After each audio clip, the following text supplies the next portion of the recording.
지금 내가 나를 보내신 이에게로 가는데 너희 중에서 나더러 어디로 가는지 묻는 자가 없고 도리어 내가 이 말을 함으로 너희 마음에 근심이 가득하였도다.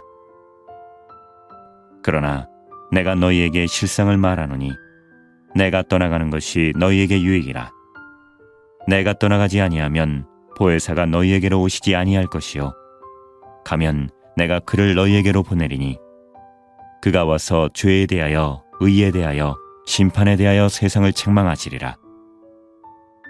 죄에 대하여라 함은 그들이 나를 믿지 아니하며 의에 대하여라 함은 내가 아버지께로 가니 너희가 다시 나를 보지 못하며 심판에 대하여라 함은 이 세상 임금이 심판을 받았습니다.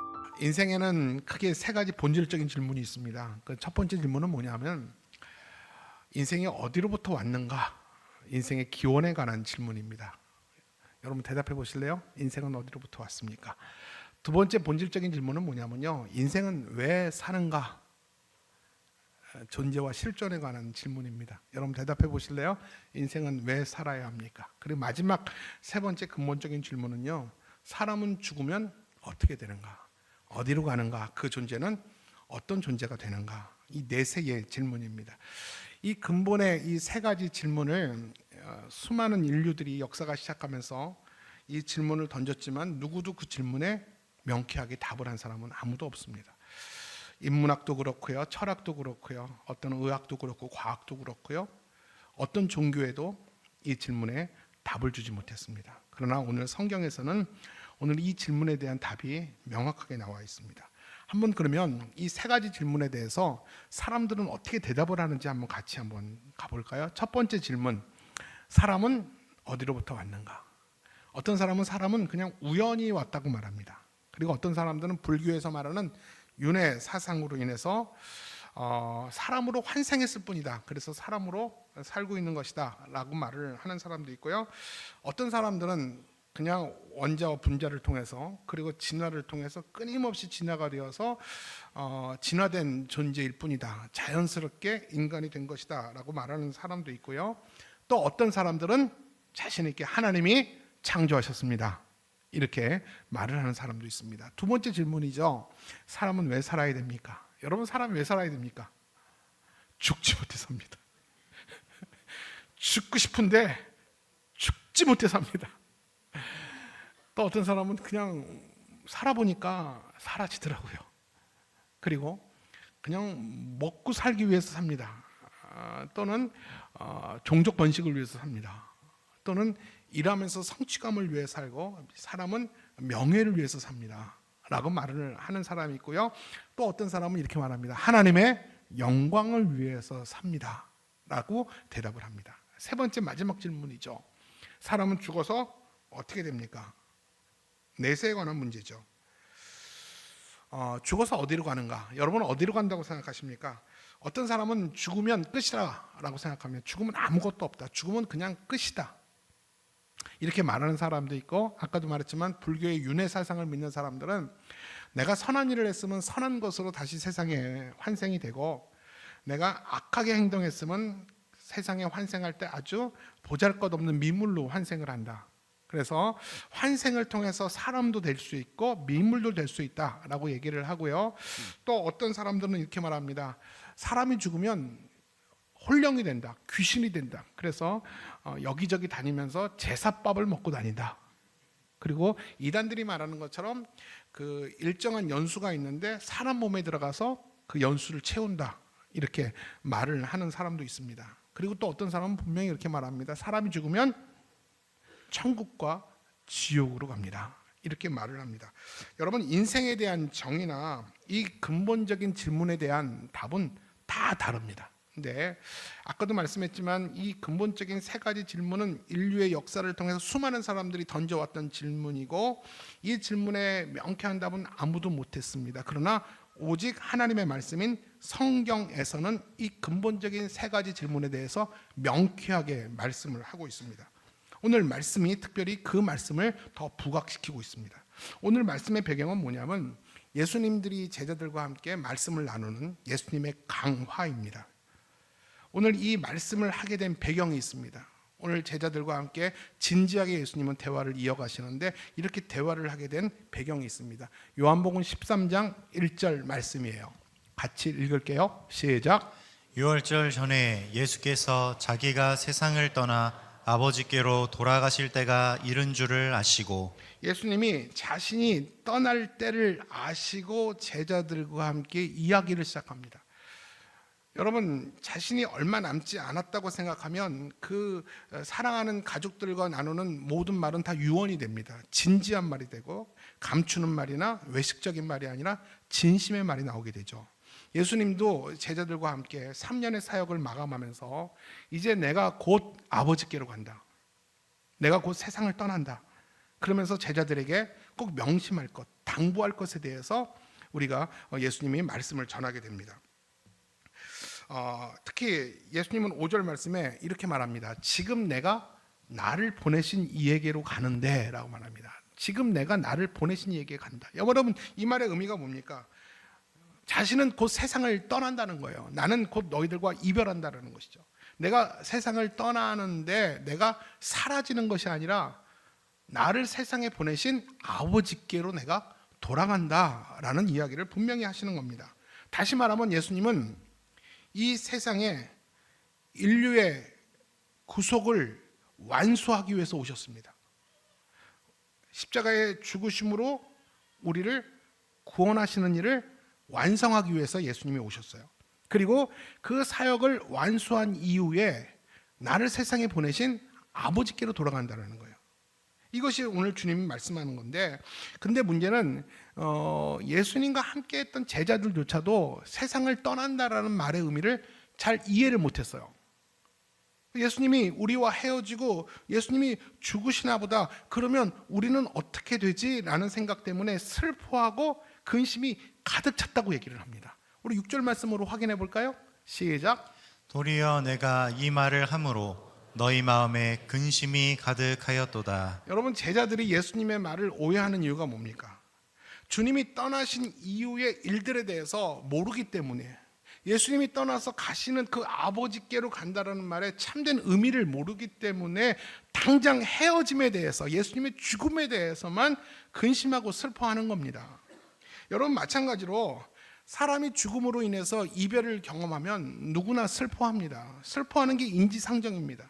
믿음이 있어도요, 구원에 대한 확신이 있어도요, 이 땅에서의 죽음으로 인한 이별은 다 황망한 일이고요, 다 슬픈 일일 수밖에 없습니다. 마찬가지로 오늘 제자도 같은 경우였어요. 예수님이 뜬금없이 자신의 죽음을 예고하잖아요. 그러자 이 제자들은 굉장히 슬퍼하죠. 그리고 예수님은 그들을 위로하고자 무슨 말을 하냐면, 그들이 이해하지 못할 말로 그들을 위로해요. 이해할 수 있는 말이 아니라 이해할 수 없는 말로 그들을 위로하는데, 그 말이 뭔지 아십니까? 우리 7절 말씀이에요. 자, 이 말씀이 무엇인지 여러분 이해를 해보세요. 시작. 그러나 내가 너희에게 실상을 말하노니 내가 떠나가는 것이 너희에게 유익이라. 내가 떠나가지 아니하면 보혜사가 너희에게로 오시지 아니할 것이요 가면 내가 그를 너희에게로 보내리니. 여러분, 이 말이 여러분도 이해하지 못할 말이죠. 제가 여러분들한테 여러분 스스로 사고할 수 있게 시간을 30초 드리겠습니다. 30초 시간을 드릴 테니까 저 말씀이 어떤 의미인지 여러분 해석해 보세요.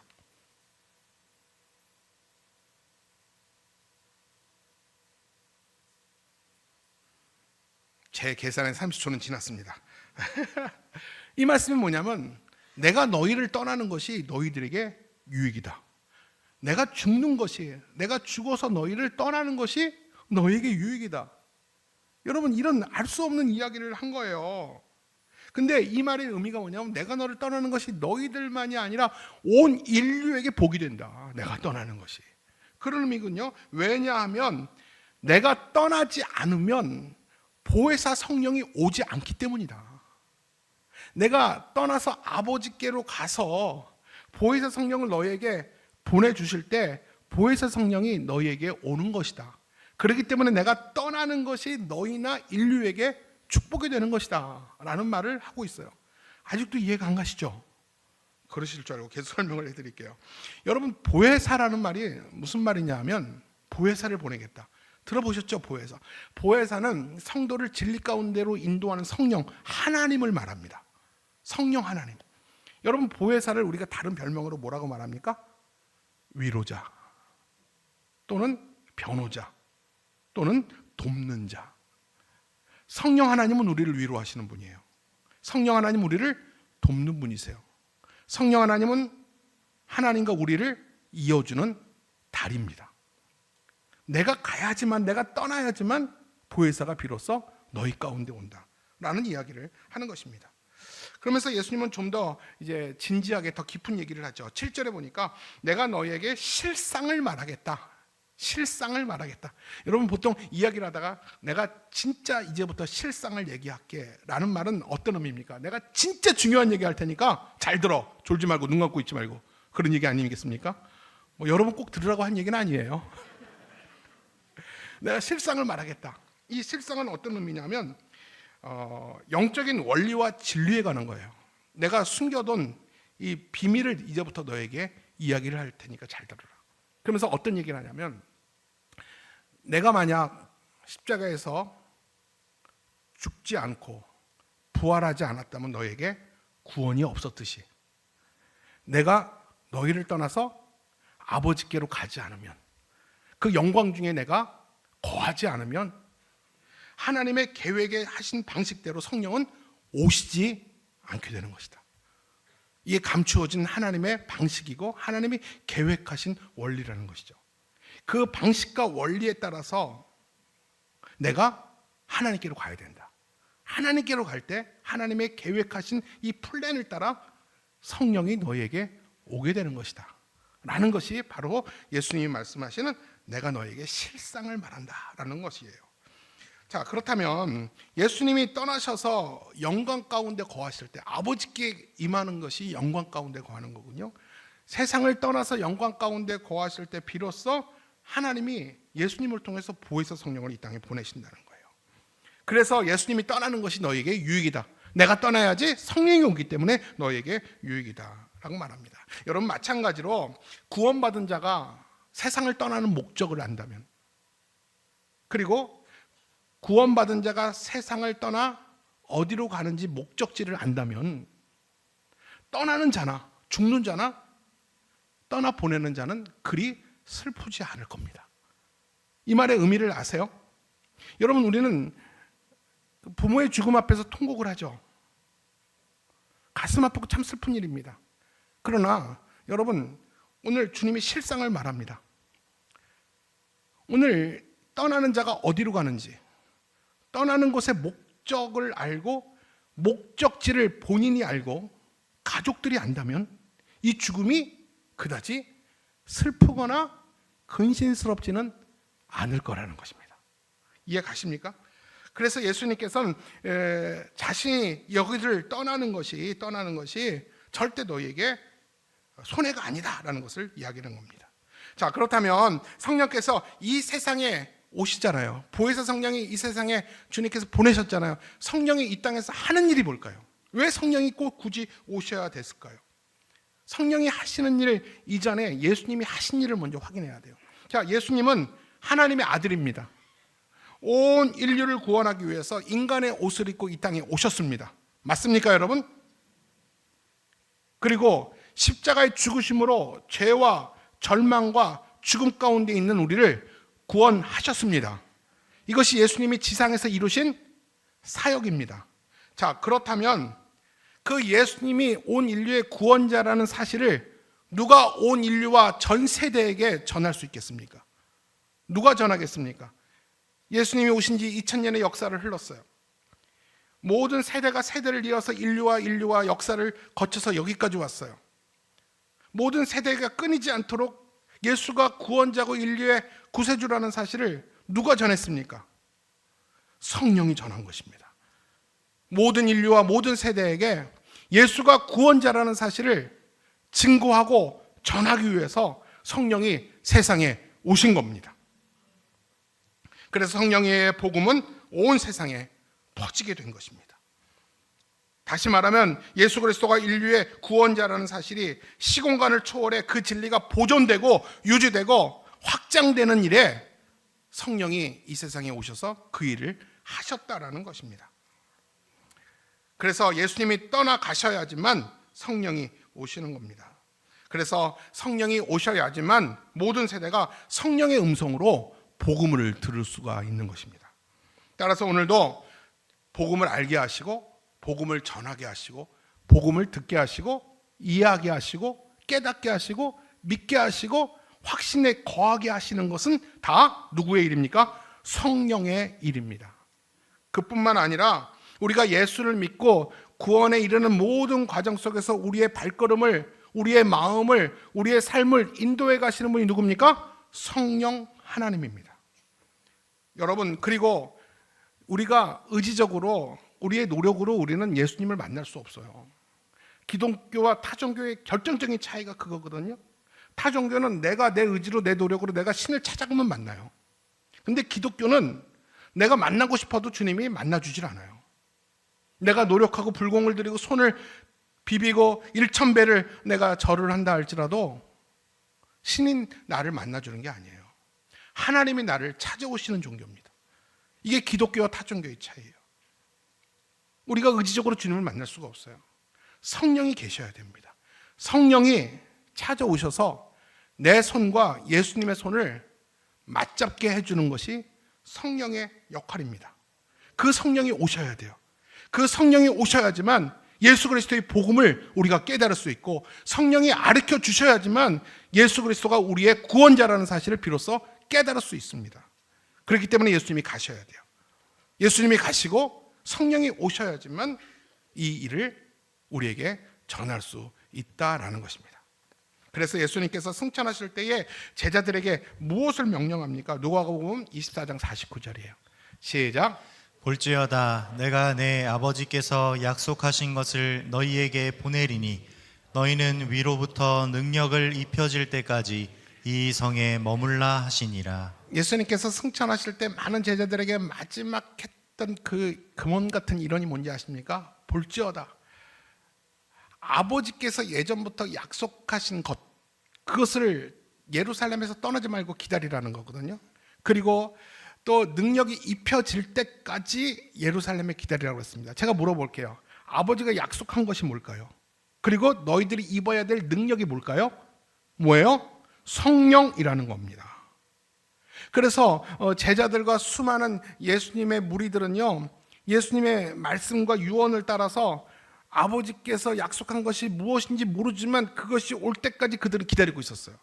마가의 다락방에서 문을 꼭 잠가 놓고요, 그들끼리 커뮤니티를 만들어 놓고 그들끼리 그 아버지께서 약속하신 것을 기다리고 있었어요. 그러던 순간에 마가의 다락방의 오순절날 정말 아버지가 약속한 성령이 마가의 다락방 가운데 임했습니다. 성령이 임해서 제일 먼저 하신 일이 뭔지 아십니까? 그들의 입을 여셨어요. 예수가 그리스도라는 사실을 말하고 싶었지만 두려워서 말 못하고 있었어요. 성령이 제일 먼저 와서 하신 일은 그들은 입을 열어서 방언하게 했습니다. 그들이 방언으로 기도했는데 영적인 방언이 아니라 외국어였어요. 당시의 구원은 유대인에게만 있다고 생각했는데 모인 자들이 전 세계의 언어들로 방언을 합니다. 이것은 무엇을 의미합니까? 구원이 유대인에게만 있는 것이 아니라 열방 가운데 하나님의 구원이 있다라는 사실을 보여준 것입니다. 그리고 그들이 입을 열어서 그들은 다락방을 나가서 용감하게 목숨 걸고 전하기 시작했습니다. 예수가 그리스도십니다. 당신이 죽인 그리스도가 우리의 메시아였습니다. 목숨 걸고 그들은 전하기 시작했습니다. 그리고 성령이 오셔서 어떤 일을 했는지 아십니까? 지상 가운데 교회를 세우기 시작했어요. 이것이 성령이 오셔서 한 일입니다. 여러분, 그렇다면 이 성령이 우리에게 온 이유가 뭡니까? 성령이 지상 가운데 예수님과 바톤 터치하고 이 땅에 오신 주된 이유가 뭡니까? 그 주된 사역이 우리한테 방언을 하게 하고 병 고치는 정도의 은사를 주기 위해서 이 땅에 오신 게 아니에요. 성령이 근본적으로 이 땅에 온 핵심적인 이유가 뭐냐면 온 세대와 온 인류에게 예수 그리스도의 복음을 증거하기 위해서 성령이 이 땅에 오신 겁니다. 그래서 성령이 가장 기뻐하는 일은 뭐냐 하면 복음을 전하는 일이에요. 하나님 성령이 가장 기뻐하는 교회는 하나님이 주신 복을 문 닫아놓고 우리만 누리는 게 아니라 열방을 향하여 세상을 향하여 복음을 힘있게 전하고 복음을 쉐어하고 증거하고 하나님 나라를 확장하는 일에 우리 하나님이 성령이 교회를 가장 사랑하게 되는 것입니다. 그러면 성령이 오셔서 구체적으로 하신 일이 무엇일까요? 우리 16장 8절 말씀이에요. 시작. 그가 와서 죄에 대하여 의에 대하여 심판에 대하여 세상을 책망하시리라. 자, 책망하신다고 그랬어요. 죄에 대해서, 의에 대해서, 심판에 대해서 책망한다. 근데 이 책망의 의미를 알아야지만 이 본문의 말씀을 더 쉽게 이해할 수 있어요. 여기서 책망하다의 뜻은 뭐냐면 단순히 잘못한 것을 꾸짖는다의 의미가 아닙니다. 성령이 책망한다. 성령이 깨닫게 한다라는 거예요. 성령이 책망한다. 성령은 어떤 사실을 폭로한다라는 겁니다. 또 성령이 책망한다. 누군가에게 진리를 납득시킨다라는 말의 의미가 있습니다. 또 어떤 신학자는 이렇게 말합니다. 성령이 책망한다라는 말의 의미를 진실을 알 때까지 사람의 마음을 계속 두드리고 흔드신다. 저는 이 말이 바로 책망의 바른 의미가 아닌가. 성령은 오늘도 우리를 진리 가운데 거하기 위해서 계속해서 포기하지 않고 우리의 마음을 흔들고 두드리세요. 이 진리를 받으라고, 이 진리를 알라고, 이 진리를 깨달으라고 성령은 계속해서 우리를 포기하지 아니하시고 오늘도 지금도 말씀을 통해서 여러분의 마음에 도전하신다는 겁니다. 그래서 성령은 이 세상에 오셔서 최소한 세 가지 방식으로 깨닫게 하는데 첫 번째가 뭐냐면 성령은 죄에 대해서 책망하고 우리를 깨닫게 합니다. 여러분, 죄 중에서 가장 큰 죄가 뭡니까? 오늘 성경은 이렇게 말합니다. 9절 볼까요? 시작. 죄에 대하여라 함은 그들이 나를 믿지 아니함이요. 죄 중에서 가장 큰 죄는 뭐냐면요, 여러분, 예수를 믿지 않는 죄입니다. 주인을 모르는 죄입니다. 사람들은 본질적으로 자신이 죄인이라는 사실을 인정하지 않습니다. 인정하기 싫어합니다. 죄인이라고 그러면 그냥 거부감부터 듭니다. 근데 성령이 오셔서 어떤 일을 하시는지 아세요? 완악한 마음의 문을 두드려서 결국은 내가 죄인이라는 사실을 깨닫게 해요. 이게 성령이 내 안에 오시면 제일 먼저 하시는 일이에요. 네가 죄인이었다. 너가 예수를 인정하지 않고 예수를 밀어냈던 네가 죄인이었다라는 사실을 성령께서 우리의 마음을 두드리고 흔드심으로 깨닫게 하신다는 겁니다. 그리고 성령은요, 복음의 원수들이 주장해왔던 거짓들과 오류들을 드러내고 폭로하시는 분이 하나님이에요. 그리고 네가 과거에 네가 행했던 그 과거의 어둠의 일들이 다 죄였다라는 사실을 깨닫게 하시는 게, 그것이 죄였음을 깨닫게 하시는 게 성령이라는 것입니다. 여러분 꼭 기억하세요. 이것이 어둠의 일이고 죄라는 사실을 깨닫게 하는 것은 교훈과 도덕과 윤리의 문제가 아니에요. 성령께서 함께 하셔야지 그것이 죄라는 사실을 알게 돼요. 예전엔 죄인지 몰랐어요. 일상이었어요. 누구나 다 그랬어요. 그렇기 때문에 나도 그러는 거예요. 양심에 전혀 가책이 없었어요. 근데 어떤 순간에 그것이 어둠의 일이고 그것이 죄라는 것을 내가 깨닫게 됐는데 이것이 성령의 일이라는 것이죠. 여러분, 우리가 복음을 입으로 전하잖아요. 복음을 입으로 전하지만 그 복음을 받게 하는 것, 마음을 열게 하는 것은 누구의 일입니까? 성령의 일이에요. 죄를 깨닫게 하는 것도 성령의 일이고요. 이 둔탁하지만 투박하지만 그리스도의 복음의 이야기를 듣고 마음을 열고 교만함이 깨지는 것도 성령 하나님의 일이라는 것입니다. 그래서 앞 7절에서 보면 성령을 보혜사, 위로의 영이라고 그랬어요. 근데 여기서는 성령을 죄를 책망하는 분이라고 그랬어요. 여러분, 언뜻 보면 성령은 병 주고 약 주는 분이라고 오해하죠. 위로하는 분이 맞아요? 책망하는 분이 맞아요? 여러분, 성령은 죄를 드러내어 깨닫게 하는 분이에요. 그리고 죄로 인해서 아파하는 분들을 위로하는 하나님이 성령이에요. 여러분, 이것의 사역의 순서를 잘 기억하셔야 돼요. 성령이 오셔서 내 상처를 먼저 드러내요. 어둠의 일들을 비춤으로 다 드러내요. 이것이 얼마나 추악하고 더러운가를 먼저 보여줘요. 그리고 약을 발라줍니다. 이것이 하나님이 우리를 치료하는 방법이에요. 이게 무슨 말이냐면 철저한 회개가 있은 후에 회복도 부흥도 있다는 거예요. 내 죄를 감춰놓고 어둠의 일 속에서 하나님한테 복 달라고 하면 하나님 절대 복을 안 주십니다. 죄를 회개해야 돼요. 가던 길에서 돌아와야 됩니다. 그리고 하나님 앞에 철저히 회개하고 아파해야 돼요. 하나님이 회복시켜 주시고 부흥시켜 주시고. 하나님이 위로하시는 겁니다. 만약 그 사람이 하나님의 사람인데도 여전히 회개하지 않고 여전히 돌아오지 않으면 하나님이 포기할까요? 포기하지 않아요. 계속 두드려요. 약하게 두드려도 그가 돌아오지 않으면 더 세게 두들깁니다. 다리 몽둥이 부러뜨려서라도 돌아오게 해요. 여러분, 돌아오면 모든 고통이 멈추는 거예요. 성령은 계속해서 우리를 돌아오게 하시는 분이에요. 깨닫게 하시고 깨달아서 아파하는 분들을 위로하시는 분이 성령 하나님이라는 것입니다. 그리고 이제 두 번째로 성령은 의에 대해서 책망하시고 깨닫게 하십니다. 성령이 우리 안에 가르치는 게 뭐냐면 우리 안에 구원받을 만한 의가 우리 안에 전혀 없다라는 사실을 깨닫게 해요. 어떤 사람은 그랬죠. 나는 의롭다고 생각합니다. 하나님을 인격적으로 만나기 전에 사람들의 특징이 있어요. 그 첫 번째 특징이 뭐냐면 자신은 의롭다고 생각해요. 적어도 내 주위에 내 친구 중에 내 직장 가운데 장로 있다, 집사 있다. 나는 그들보다 적어도 더 깨끗하다. 그렇기 때문에 나는 그 사람들보다 더 의롭기 때문에 그들이 다니는 교회 안 다녀도 된다. 그런 사람일수록 어떻게 생각하냐면 자기 생각과 고집이 굉장히 강합니다. 자신은 이렇게 생각해요. 나는 법 없어도 사는 사람이야.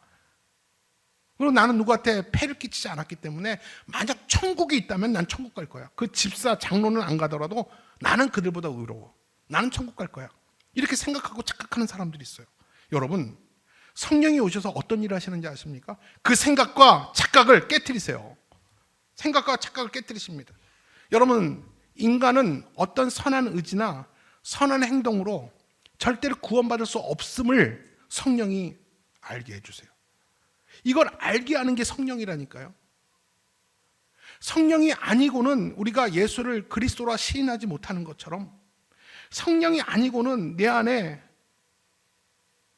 구원받을 만한 의가 전혀 없다라는 사실을 알려주는 것은 내가 깨닫는 게 아니라 성령이 깨닫게 해주셔야지 깨닫는 거예요. 그 사실을 알게 해주시고 그 진리를 알게 한 다음에 성령은 우리에게 의의 본질에 대해서 말씀합니다. 여러분, 의의 본질은 예수 그리스도예요. 우리 디모데전서 3장 16절입니다. 시작. 그는 육신으로 나타난 바 되시고 영으로 의롭다 하심을 받으시고 영으로 의롭다 하심을 받았다. 이 세상에 의로우신 분은 예수 그리스도밖에 없습니다. 우리가 아무리 의롭고 아무리 우리의 행동이 정당하고 의로운 행동일지라도 우리를 구원에 이르게 할 수 없는 의입니다. 의의 본질은 예수 그리스도입니다.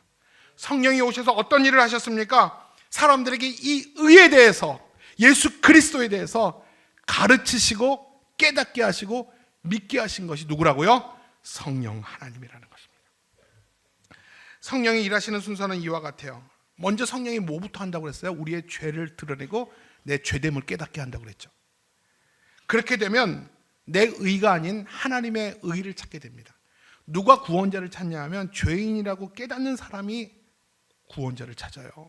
내가 죄인이라는 사실을 인정하지 않으면 구원자 안 찾습니다. 맞죠?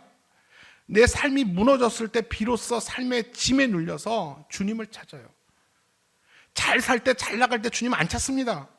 내 인생의 황혼과 깊은 겨울을 만나서 내 삶의 짐을 내가 감당하기 어려울 때, 삶에 치여서 길을 잃어버렸을 때 주님께 항복하고 나오는 사람들 많잖아요.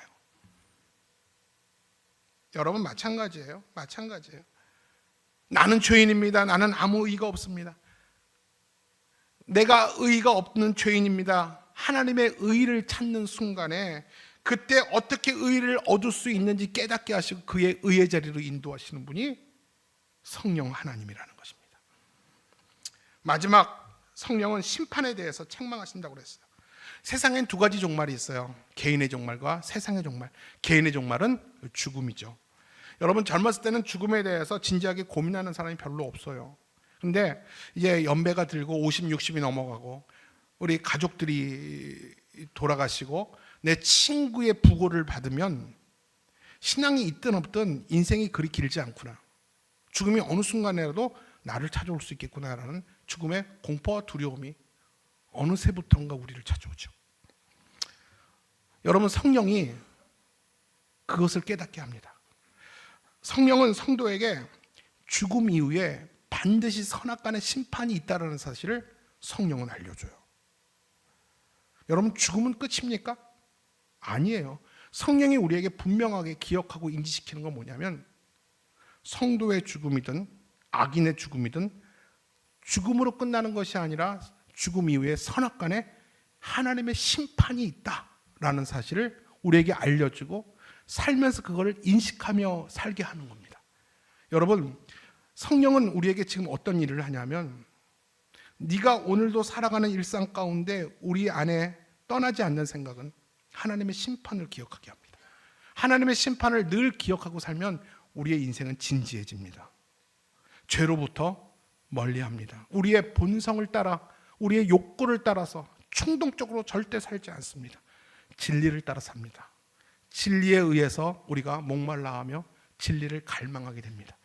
바로 그런 욕구와 마음과 그런 인식과 그런 깨달음과 그런 인생의 진지함을 주시는 이가 성령 하나님이라는 것입니다. 말씀을 정리하겠습니다. 요한복음 14장, 15장, 16장은 성령에 관한 말씀이에요. 여러분, 제가 몇 주 전에 그런 설교를 했죠. 방학 기간에 요한복음을 꼭 한번 읽어보라고 그랬습니다. 요한복음을 꼭 한번 읽어보세요. 요한복음을 읽으면 성령의 음성을 들을 수 있습니다. 예수님에 관한 모든 복음을 성령께서 우리에게 들려주실 거예요.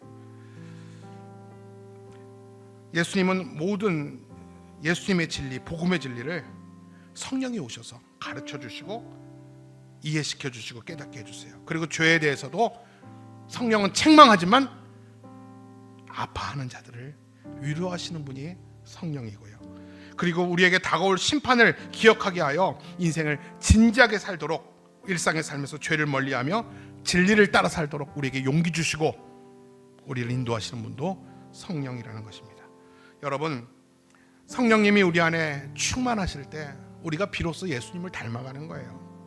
내 안에 성령이 계시지 않고는 빛된 자녀처럼 살 수가 없어요. 내 안에 성령이 가득 채워주면 그 사람이 살아가는 자연스러움이 다 빛된 자녀예요. 여러분들에게 부탁하고 소원합니다. 올 한 해 모든 성도들 가운데 성령이 충만하기를 주님의 이름으로 축복합니다. 여러분, 성령이 계시기 때문에 내가 오늘 말씀이 들리는 거예요. 성령이 계시기 때문에 그 말씀을 따라 믿음이 성장하는 거고요. 더 구체적으로 얘기해 볼까요? 성령이 계시기 때문에 마음의 반응이 일어나는 거예요. 성령이 계시기 때문에 찔림이 있는 거예요. 성령이 계시기 때문에 말씀을 기대함이 있는 거예요. 성령이 계시기 때문에 말씀을 또 따라 살 수 있는 용기도 생기는 거예요. 반대로 여러분, 성령이 안 계시면 아무리 제가 설교를 해도 귀에 안 들려요. 성령이 안 계시면 아무리 교회를 10년, 20년 장로가 되고 권사가 돼도 믿음이 절대 자라지 않아요. 성령이 내 안에 계시지 않으면 입을 벌려 찬양하지 못해요. 성령이 내 안에 계시면 소리내어 기도도 못해요. 여러분, 이따 같이 기도할 텐데, 같이 찬양할 텐데 입 여는 것이 귀찮다고요? 그래서 입을 다물고 있다고? 아니에요. 내 안에 성령이 계시면 입을 열어 찬양하게 되어 있어요. 여러분, 성령은 인격입니다. 성령은 억제하거나 강제하시는 분이 아니에요. 오늘 마음을 열고 성령을 환영하세요. 2024년 새해를 시작합니다. 내가 어차피 하나님 떠나 살지 않을 거라면, 하나님과 적당한 불가원에서 관계를 유지하는 것이 아니라 성령께서 오늘 내 삶에 가득 나를 채워 주옵소서. 내가 말하는 것이나 생각하는 것이나 결정하고 선택하는 그 모든 것이 성령 안에서 행하게 하여 주옵소서. 성령께서 나와 동행하시고 동거하시면서 작은 것까지 세밀하게 나를 간섭하시면서 이 세상의 어려운 일들을 넉넉하게 이기게 되고 성령이 충만하면 빛의 자녀처럼 우리는 살게 될 줄로 믿습니다. 오늘이 2024년 두 번째 주일입니다. 이제 아직도 새해입니다. 우리 성도들이 간구하며 구할 것은 성령 하나님, 내 안에 나를 가득 채워주셔서 복음을 이해하게 하시고 깨닫게 하시고 믿게 하시고 확신하게 하여 주셔서 남은 인생을 진지하게 살게 하여 주시고 주님과 깊은 관계 속에서 주님이 주시는 은혜를 누릴 수 있도록 성령을 채워 주옵소서. 성령을 내 삶에, 내 인격에, 내 영성에, 내 지성에 내 삶에 채워 주옵소서. 그렇게 기도할 수 있는 저와 여러분 모두가 되기를 주님의 이름으로 축원합니다.